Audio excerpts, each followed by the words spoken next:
السلام علیکم دوستو، میں ہوں سائرہ اور آپ دیکھ رہے ہیں اسلامک ریویوز۔ آج ہم بات کریں گے عورت کے بارے میں۔ عورت کیا ہے؟ دنیا عورت کو کس نظر سے دیکھتی ہے؟ دنیا عورت کو کیا مقام دیتی ہے اور ہمارا مذہب عورت کو کیا مقام دیتا ہے؟ ویڈیو سٹارٹ کرنے سے پہلے میرے چینل کو سبسکرائب کریں اور بیل آئیکن پریس کریں تاکہ آپ میری نئی آنے والی ویڈیوز کی نوٹیفیکیشنز حاصل کر سکیں۔ یونانی کہتے ہیں کہ عورت سانپ سے زیادہ خطرناک ہے۔ سقراط کا کہنا تھا کہ عورت سے زیادہ اور کوئی چیز دنیا میں فتنہ و فساد کی نہیں۔ بونا وٹیوکر کا قول ہے کہ عورت اس بچھو کی ماند ہے جو ڈنگ مارنے پر تلا رہتا ہے۔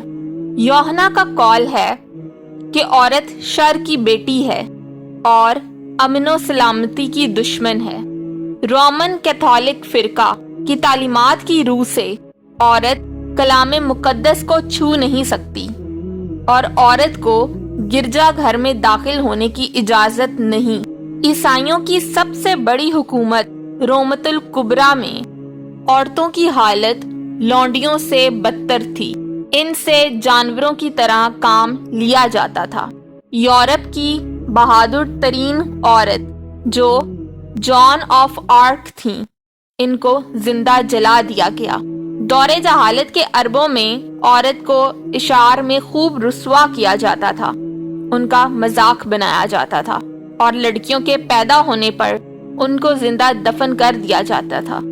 لیکن محسن انسانیت رحمت للعالمین حضرت محمد صلی اللہ علیہ وآلہ وسلم نے عورت کو دنیا میں وہ مقام عطا فرمایا جو آج تک کسی مذہب میں حاصل نہیں۔